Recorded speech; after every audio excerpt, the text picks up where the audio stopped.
Hello, everybody, and welcome to our presentation, which I hope you will enjoy attending. I am Suhair Al-Alami from Al-Alami University, Dubai. I would also like to introduce my colleague, Ms. Anjum Azeez from the same university. Anjum?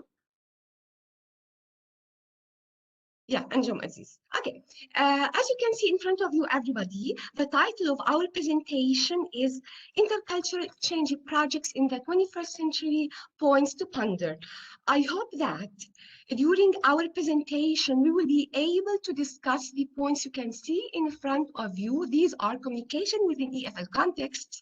In brief, though, project work in general, whatever you are a project, what are some of the points that you need to take into consideration? Inspiring the projects. As far as virtual projects are concerned, we have implemented 3 different types. Our concern, our discussion will be focused on one of these 3 types, which we will be sharing and highlighting soon.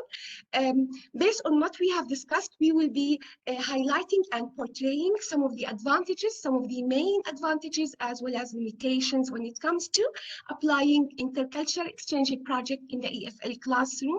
Finally, we will conclude with some recommendations for you to take into consideration.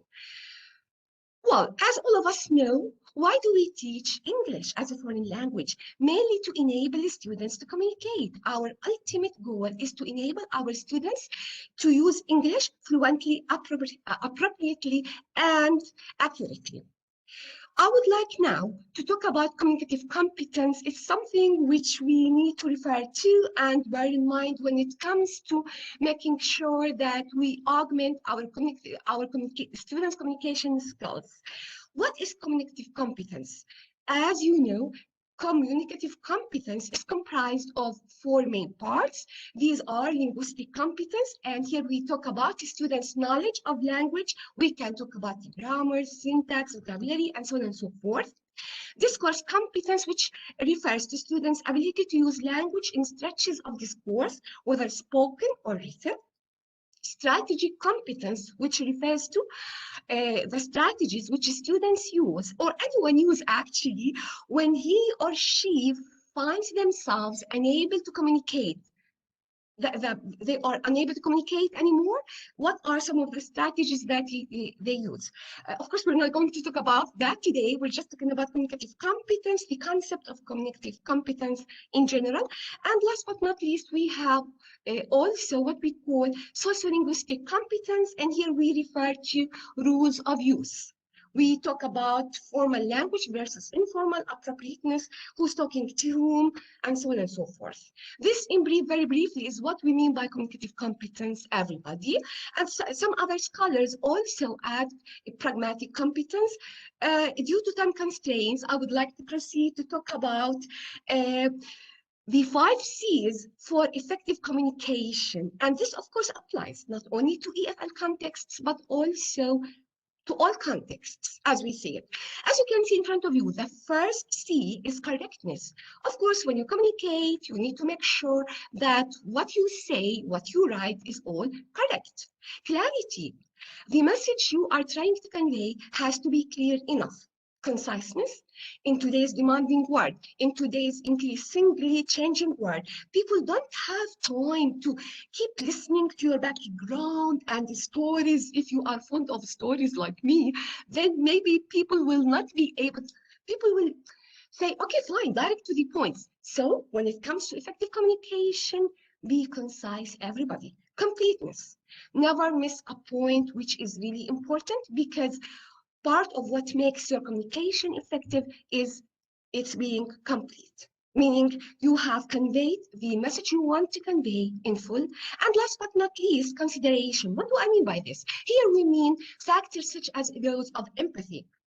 It's not enough for you to be able, it's not enough for the students to be able to master language. No, equally important for them is to be able to have this sense of empathy. They have to have this. To be a human is something which we need to focus on when it comes to what we teach in the class. Now, I want to proceed to talk about project work, some of the main points for you to take into consideration. Whatever the project you conduct, whatever the project you apply in your class, there are a number of points which we need to take into consideration. We have thought that these can be amongst the most prominent ones. Let me start now talking about them. As you can see, the first point is that of teaching philosophy. Identify your teaching philosophy. What is it? Here you can see K is the formula. K stands for knowledge, S stands for skill, and D stands for disposition.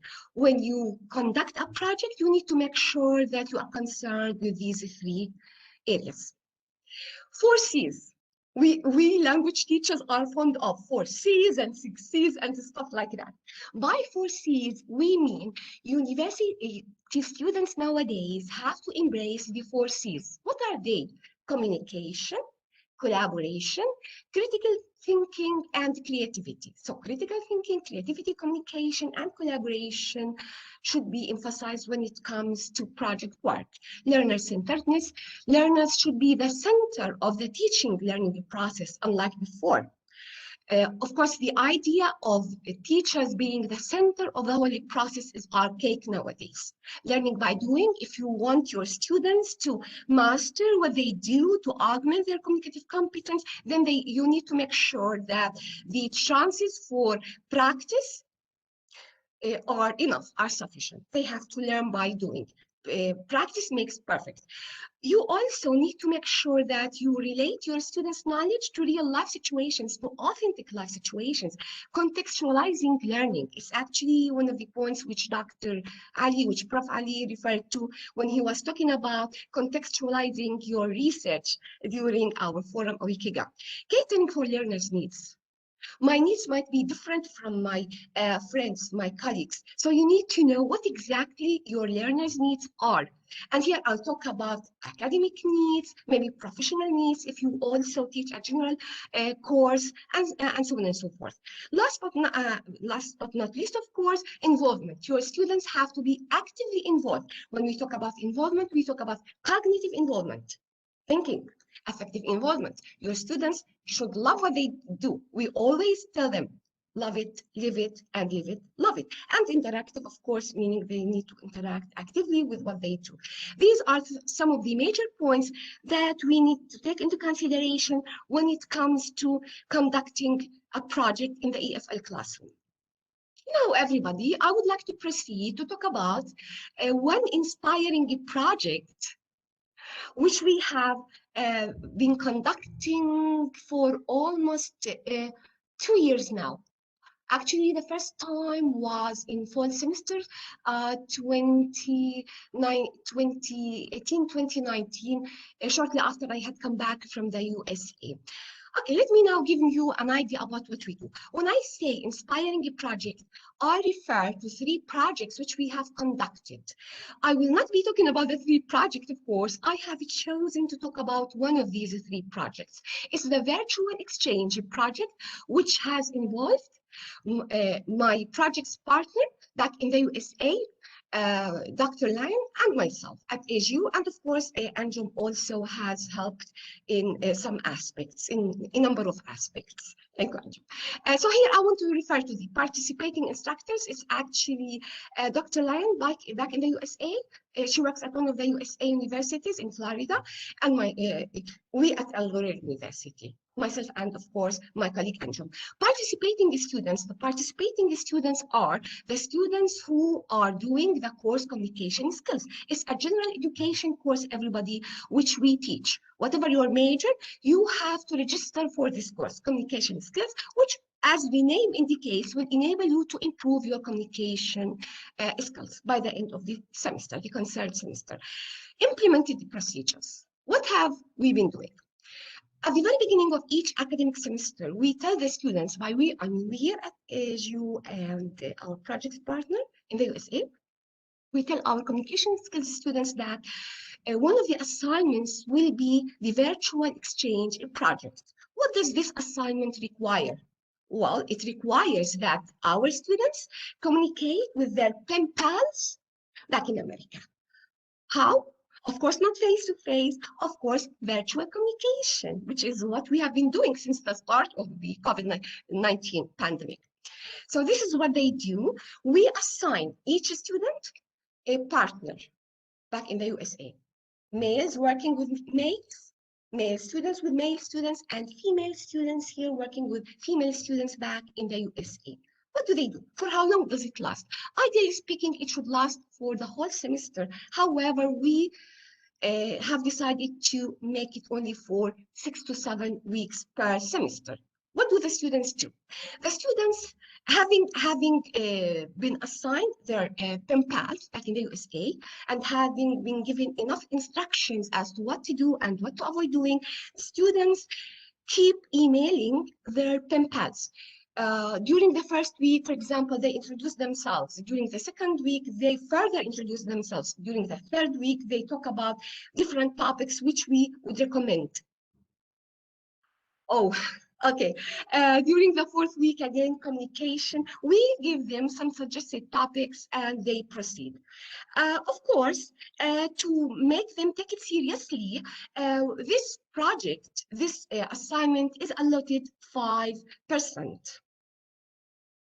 By the end of the semester, the students have to submit online a report which includes a PDF of their emails, which have to be frequent, and each email has to be of approximately 180 to 200 words long, along with a report where they have to talk about their experience in detail, telling us what they could learn and what they could not, what they would have loved to see and what they have already seen and would like to improve.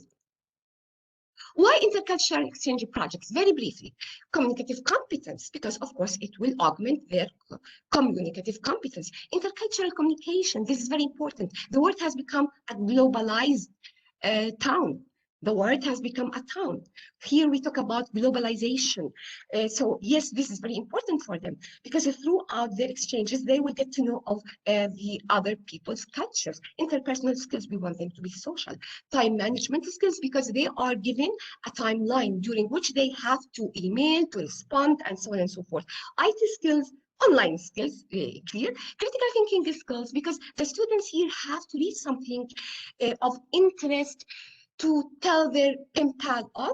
Autonomous learning, we mentor, yes, we do, we supervise, but everything has to be done by the students. Fun, because it is but fun, a huge fun, at least as claimed by many students.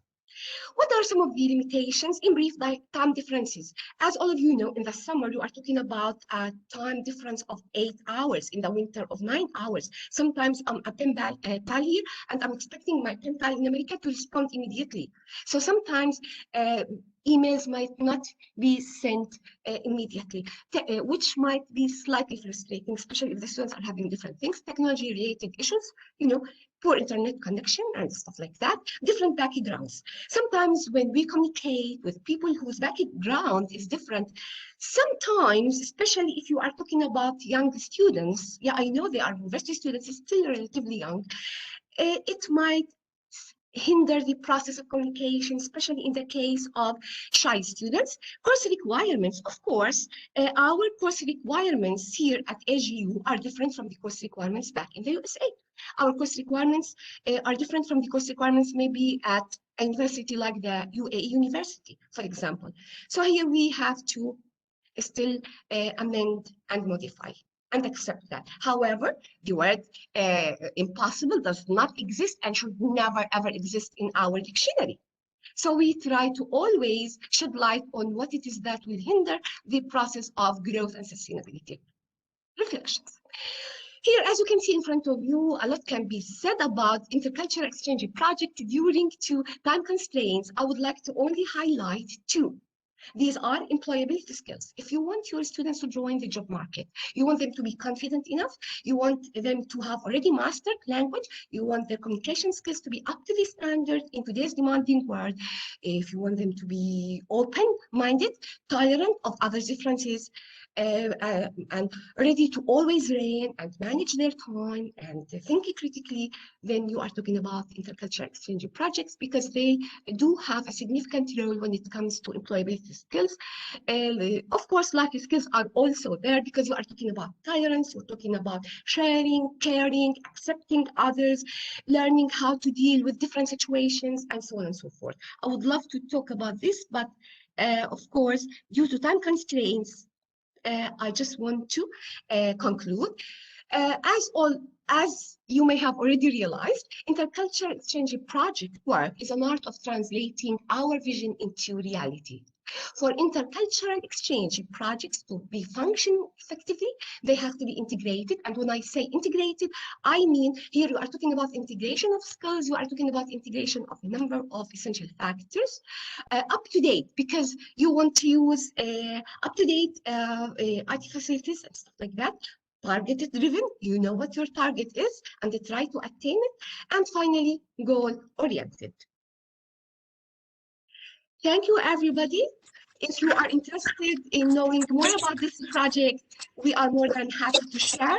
There was research based on this type of projects. However, we have decided to talk about it sometime later because we have thought that we still need to better work on this project. Thank you. Over to you, Ms. Nadine. Thank you so much for this informative and energetic, presentation. The vibes came to me now. Thank you so much. I think the attendees, they do agree with me. Thank you. Now.